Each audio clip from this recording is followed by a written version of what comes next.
Hello friends, welcome to your YouTube channel Science with Devesh. This is Devesh Kumar and in this series we are studying the science of class 8th. In this series we have reached our chapter 2 microorganisms friend and foe. In the last video we have discussed about the basic concepts of microorganisms that what are microorganisms, ठीक है ना, why do we call them microorganisms and what are they to us, friendly or enemy, ठीक है ना. We have discussed some more little concepts about it. So now continuing this chapter we are going to study some major different things. Till now we have discussed that microorganisms have major four categories: bacteria, fungi, protozoa and algae. Another category of microscopic organisms is virus, but virus is dead until it enters our body, ठीक है ना. जैसे ही virus micro organism जो है ये किसी body में enter करता है तभी ये रिप्रोड्यूस करना स्टार्ट करता है. जब तक ये एनवायरनमेंट में होता है तब तक रिप्रोड्यूस नहीं करता, ठीक है. इसके बारे में भी हमने स्टडी करी थी. फिर कौन कौन से डिजीज़ जो हैं वो वायरस से होते हैं ये भी हमने देखा था. प्रोटोजुआ से कौन से डिजीज़ होते हैं ये भी हमने देखा था. और थर्ड वन जो बैक्टीरिया है उससे कौन से डिजीज़ हमको होते हैं ये भी हमने देखा था. आफ्टर दैट इनके स्ट्रक्चर्स जो होते हैं वो किस टाइप के होते हैं अगर हम इन्हें माइक्रोस्कोप से ऑब्जर्व करेंगे, that we have seen also. Now also we have discussed about that where do they live, in what type of climate, in what type of environment they can survive. So we found that they can survive in any type of environment, ठीक है ना. now we are discussing that what are microorganisms to us, ठीक है ना. so till now we have discussed some friendly nature of microorganisms like they are used in making of curd and bread, bhatura and some more foods. We will see you can also मतलब experiment कि how microorganisms are useful to us. You know about idli. Idli के बारे में आपने सुना होगा. तो इडली जब बनती है या फिर आटा और मैदा इससे कोई भी ऐसा प्रोडक्ट बनता है जो फ्लफ़ी होता है. फ्लफ़ी मतलब जैसे इडली फ्लफ़ी होती है, भटूरा हम देखते हैं वो भी काफ़ी फ्लफ़ी होता है, फूल जाता है, ठीक है. तो इस टाइप के जो मटेरियल्स हैं उसमें माइक्रो ऑर्गेनिजम्स का यूज़ होता है. फिर ब्रेड आपका होता है, ब्रेड फ्लफ़ी होता है ना, बहुत आराम से दब सकता है, सॉफ्ट होता है. केक जो हम खाते हैं वो भी फ्लफ़ी होता है, काफ़ी सॉफ्ट होता है, उसके बीच में काफ़ी स्पेस होता है, ठीक है. तो आप घर पे भी एक एक्सपेरिमेंट कर सकते हो. आप थोड़ा सा फ्लोर लो, फ्लोर मतलब आटा लो, चाहे मैदा लो, कुछ भी लो, और उसमें थोड़ी शुगर ऐड करो और उसमें थोड़ा सा वार्म वाटर, गर्म पानी ऐड करो. और आपको क्या करना है, मार्केट में एक यीस्ट पाउडर मिलता है. हमने देखा था ना यीस्ट क्या है, माइक्रो ऑर्गेनिजम्स है, तो उसको पाउडर्ड फॉर्म में कन्वर्ट कर देते हैं, ठीक है. तो वो मिलता है, उसको आप उसमें मिक्स कर दो. तो जब मिक्स करोगे ना तब तो ये इस टाइप का होगा, लेकिन 2 घंटे बाद जब आप देखोगे तो आपका मैदा जो है वो इस टाइप से फ्लफ़ी हो जाएगा, फूल जाएगा. ऐसा क्यों होता है? जैसे ही यीस्ट को हम इसमें ऐड करते हैं, ऐड करने के साथ ही वो रिप्रोड्यूस करना स्टार्ट होता है. 1 से 2 बनता है, 2 से 3 बनता है. समझ में आई बात. और जब यीस्ट रिप्रोड्यूस करता है तो कार्बन डाइऑक्साइड जो वो बाहर निकालता है उसकी वजह से गैस बबल्स बन जाते हैं बीच में, ठीक है ना. और उन्हीं गैस बबल्स के कारण ये जो मैदा है इसका वॉल्यूम जो है वो इंक्रीज़ हो जाता है, ठीक है. यही बेसिस है कि हम यीस्ट का यूज़ करते हैं किस चीज़ में, जब भी हम कभी ब्रेड बनाते हैं, पेस्ट्रीज़ बनाते हैं या केक बनाते हैं तो इन सभी में यीस्ट का यूज़ किया जाता है. ये आपका एक छोटा क्वेश्चन भी है जो आपको काफ़ी लंबे समय तक काम आएगा कि which microorganism is used in the preparation of bread, cake और पेस्ट्रीज. तो आप क्या कहोगे, एक बहुत सिंपल सा आंसर आएगा इसका, यीस्ट. कौन सा है, यीस्ट, ठीक है बेटा. फिर जो हमारे माइक्रो ऑर्गेनिजम्स होते हैं ना, इनका कुछ कमर्शियल यूज़ भी होता है. कमर्शियल मतलब बिजनेस पर्पस से, ठीक है ना। कमर्शियल का मतलब होता है बिजनेस पर्पस से। अब बिजनेस पर्पस से माइक्रो ऑर्गेनिजम्स का क्या यूज़ होता है, हम उससे अल्कोहल बनाते हैं। जो शराब हमारी होती है वो माइक्रो ऑर्गेनिज्म से बनती है। वाइन हम बनाते हैं, वाइन भी एक टाइप का अल्कोहल है, ठीक है। और एसिटिक एसिड हम बनाते हैं। अब तुम कहोगे एसिड, एसिटिक एसिड, ये कोई खतरनाक चीज़ नहीं है। आप कभी होटल्स या रेस्टोरेंट्स में गए होंगे तो वहाँ पर आपने देखा होगा कि प्याज जो होता है, अनियन जो होता है, उसको कट करके एक कटोरी में रखते हैं और उसमें एक लिक्विड डाल के रखते हैं। वो टेस्ट में बड़ा अच्छा लगता है, उसको बोलते हैं विनेगर, ठीक है ना, सिरका हिंदी में। वही विनेगर जो होता है, ये हमारे जब चाउमीन बनती है, चाउमीन तो आपने देखा होगा उसमें लिक्विड डालते हैं, तो वो भी क्या होता है, विनेगर। तो इन सब के प्रोडक्शन में माइक्रो ऑर्गेनिजम्स का यूज़ होता है, ठीक है ना। अब यीस्ट हमने देखा था कि यीस्ट ब्रेड, केक्स, इन सब में यूज़ होता है। प्लस यीस्ट जो है वो अल्कोहल और वाइन के प्रोडक्शन में भी यूज़ होता है, ठीक है ना। समझ में आई बात?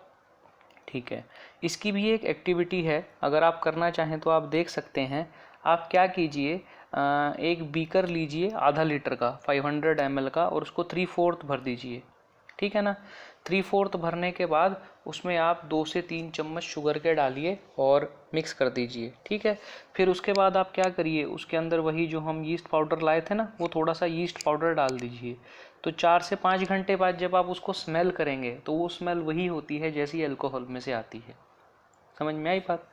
तो ये जो स्मेल ऑफ अल्कोहल है, ठीक है ना, ये किस वजह से आई, जो हमारी शुगर थी वो शुगर कन्वर्ट हो गई किस में, अल्कोहल में। और किसने उसको कन्वर्ट किया, तो यीस्ट ने किया।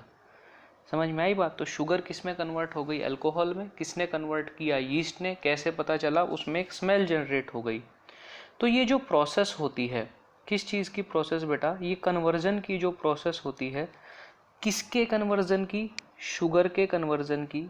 किस में कन्वर्जन की, अल्कोहल में कन्वर्जन की, ठीक है ना। The process of conversion of sugar into alcohol, इसी को हम क्या कहते हैं, फर्मेंटेशन। तो कोई आपसे पूछेगा कि व्हाट इज फर्मेंटेशन, तो आप क्या कहेंगे कि fermentation is the process of conversion of sugar into alcohol, ठीक है। Is that clear? ठीक। अब ये फर्मेंटेशन जो है, ये डिस्कवर किसने की थी, ऐसा थोड़ी ना हमको शुरू से ही पता था। तो ये सबसे पहले 1857 में। कब बेटा, 1857 में। 1857 में और क्या हुआ था, कुछ याद आता है? 1857 में कुछ हुआ था ना, क्या हुआ था, हमारा जो पहला स्वतंत्रता संग्राम है, जिसमें हमारे इंडिया ने फर्स्ट टाइम ब्रिटिशर्स को फाइट दिया था, उनके अगेंस्ट खड़े हुए थे, स्टैंड लिया था, वो 1857 में हुआ था, जिसको हम 1857 का विद्रोह इस नाम से भी जानते हैं। तो उसी टाइम पे जो लुईस पास्चर थे, लुईस पास्चर, इन्होंने डिस्कवर किया था किस प्रोसेस को, फर्मेंटेशन को। समझ में आई बात? तो ये याद रखना है, किसने डिस्कवर किया था, लुईस पास्चर ने। कब डिस्कवर किया था, जब इंडिया में लड़ाई हो रही थी 1857 में, ठीक है। अब ये जो माइक्रो ऑर्गेनिजम्स होते हैं, इनका बेटा कुछ मेडिकल यूज़ भी होता है। क्या होता है, इनका कुछ मेडिकल यूज़ होता है। कैसे मेडिकल यूज़ होता है, मैं आपको बताता हूँ। आप जानते हैं कि हमारी जो बॉडी है, हम जब बीमार पड़ते हैं तो बीमार पड़ने के बाद हम क्या लेते हैं, हम दवाई लेते हैं, ठीक है। आजकल एक बुखार चलता है, जब मौसम चेंज होता है, आपने उसका नाम भी सुना होगा, उसको हम बोलते हैं वायरल फीवर। क्या बोलते हैं, वायरल फीवर। वायरल क्यों बोलते हैं, वायरल इसलिए बोलते हैं क्योंकि वो किसकी वजह से हुआ है, वायरस की वजह से, ठीक है। वायरस आप जानते हैं कि जब तक बॉडी से बाहर होता है कैसा होता है, डेड। जैसे ही बॉडी में एंटर करता है वो क्या हो जाता है, लाइव। तो ये वायरस जब हमारी बॉडी में एंटर करता है तो ये रिप्रोड्यूस करना स्टार्ट करता है, ठीक। हमारी बॉडी के अंदर एक बहुत ख़ास बात होती है। वो ख़ास बात क्या होती है कि बॉडी जब भी कोई वायरस एंटर करता है तो हमारी बॉडी को पता चल जाता है, और हमारी बॉडी उसका क्या बनाती है, एंटीवायरस बनाती है। एंटीवायरस बेटा क्या होता है, एंटीवायरस एक ऐसा मटेरियल होता है जो वायरस का बिल्कुल अपोजिट होता है और वायरस को ख़त्म कर देता है, ठीक है। तो जब कभी भी हमें वायरल डिजीज़ होता है तो किसकी वजह से होता है, वायरस की वजह से। ये वायरस हमारी बॉडी में जाके क्या करता है, रिप्रोड्यूस करता है, और हमारी बॉडी इससे लड़ने के लिए क्या बनाती है, एंटीवायरस। क्या बनाती है, एंटीवायरस। इसी को हम एक और नाम देते हैं, क्या नाम देते हैं हम इसको, एंटीबॉडीज। क्या नाम देते हैं, एंटीबॉडीज। हमारा जो शरीर है वो क्या बनाता है, एंटीबॉडीज बनाता है। किस लिए बनाता है, इस वायरस से फाइट करने के लिए, ठीक है। तो कई बार अगर वो एंटीबॉडीज सफिशिएंट नहीं होती तो हम डॉक्टर के पास जाते हैं, डॉक्टर हमें मेडिसिन देता है।